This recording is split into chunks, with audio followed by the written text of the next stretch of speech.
Ipailawom sa pagdumala sa pribadong kompanya ang Laguindingan Airport sa Misamis Oriental base sa Public-Private Partnership Agreement sa Department of Tourism con DOTR.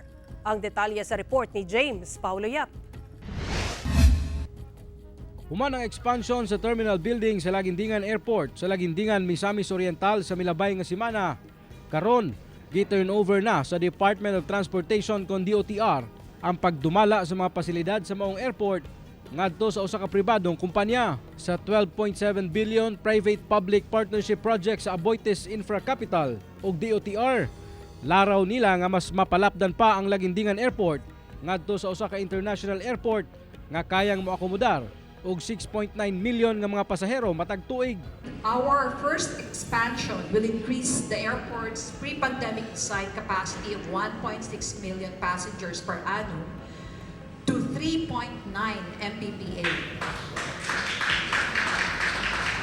But it doesn't end there. There will be a second capacity expansion which will further increase the capacity to 6.3 million passengers per annum.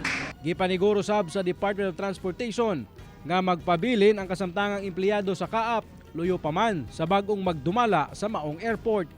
The arrangement is for Aboitiz to absorb the employees that will be affected by the takeover. No?